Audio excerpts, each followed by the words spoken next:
kusinerong ano. Guys, nandito na kami sa aming farm. Okay. Nagsistart na po si Fadir. Bungkal-bungkal. What is bungkal? Bungkal nga, Tagalog. Nag-start na po si Fadir. And Team Blue tayo today. Ito yung ating matatanim guys. This one. This one. Ito mga tatanim natin. Palapit na. Ayan. Look at that. Ayan. May ano siya guys. May tubo na. Wait lang. So dapat daw ang pagtanim guys ay paganto. Pasya din oh. Pasya din oh, 'di ba?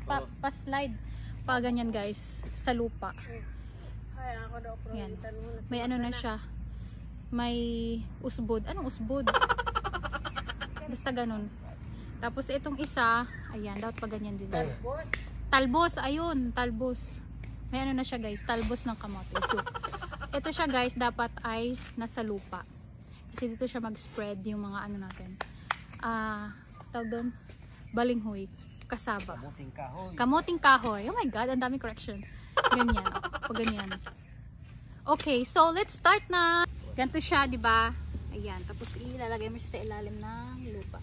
Isa lang ba bawat ano buho? Walang sumasagot. Isa lang guys. Silence means yes. Ganyan. Tapos ito. Kadamo aton siya na pwede. Ganyan. Dito naman. Aray. Aray, may mga ano. May mga tuod. Tapos ito naman siya. Dito. Yan. Ay, magbasa.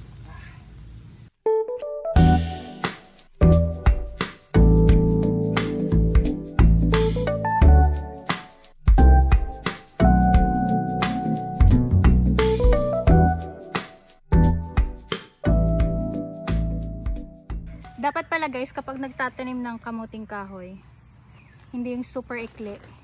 Mga gantong size niya. Sobrang isang, anong tawag doon? Dangkal. Isang dangkal. Sobra sa isang dangkal. Ito yung pagtatanim na may kasamang pangangaral. Ako guys yung tagalagay ng mga ganto. Ang tawag sa mga stem na ganito is, anong tawag ganito ma? Dire? Okay. Ang tawag sa ganito is pakdan. Pakdan ng kamuting kahoy. I don't know kung ang tawag sa Tagalog ng pakdan, but in our province, pakdan ang tawag. Bisaya kasi kami.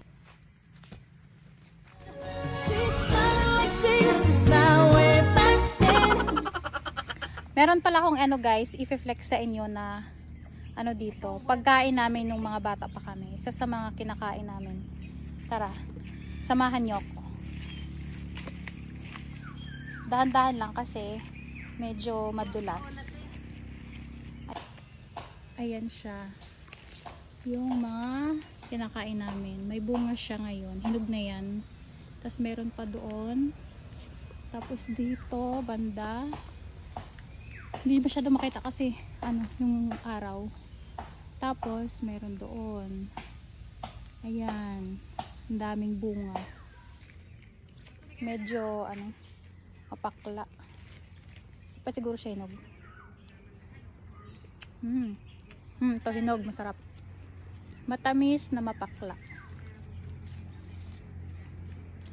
May mga ano pa, may mga bubuyog. Madumi yung kamay ko kasi hanggang akong lupa nagbungkal. Bali mga bes, kapag na-harvest na namin yung bunga ng mga kamuting kahoy natin, ang itatanim naman namin is mais daw. Magtatanim kami ng mais dito. Tapos magtatayo rin ata sila ng ano dito, kubo para merong anuhan, tawag dito, pahingahan kapag nandito sa Encantadia.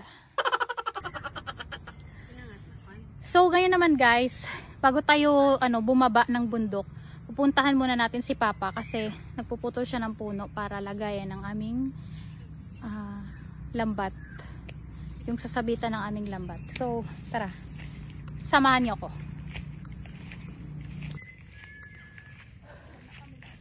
Kaso yung problema natin dito guys is walang daanan.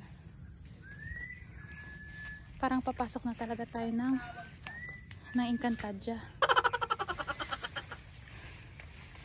Parang papasok na tayo. Kasi wala siyang daanan. Hindi na nalilinisan. Kasi busy kami doon sa mundo ng mga tao. Kaya walang time na pumunta dito sa Encantadia. Bali dito tayo dadaan. Diyan tayo papasok, guys. Hala. May gumagalaw. Ang OA ng pamilya. Ayan guys, ang daming mga busisi. Lipi na mo di dati ka. Paps? Paps? Ikaw ba yan? Check natin guys kung si Paps nga. Baka pinalitan na yung papa namin ng mga masasamang ano. Hello! Papa nga guys. Grabe guys, masukal talaga. Oh, ayan oh. Ayan. Grabe. Pero kapag magnanakaw ka, makakadaan ka pa rin dito, di ba? Gusto mo magnakaw. Kasi yung mangga namin, guys, the previous years, ninakaw yung namin, mangga. Bali wala kami na harvest noon. This year lang kami nakapag-harvest. Pero last year hindi kami nakapag-harvest kasi ninakaw yung mangga namin. 'Di ba kahit masukal na yung part na dito, nakakadaan pa rin sila kasi nga magnanakaw, 'di ba? I-flex ko rin sa inyo yung aming tanim dito na rambutan. Meron kaming tanim dito na rambutan eh. Kung sa mga fruits lang, marami kaming tanim. Kaso, syempre masukal. So nag-aagawan sila ng space. Tignan natin kung nandito pa yung tanim natin na rambutan. Check natin. Ouch. Isa lang nakita ko. Ayan o. Survivor. Nakasurvive pa siya. Buti naman. Pero guys, uuwi na tayo. Bababa na ako. Kasi baka may momo dito. Guys, wait for me! Don't leave me!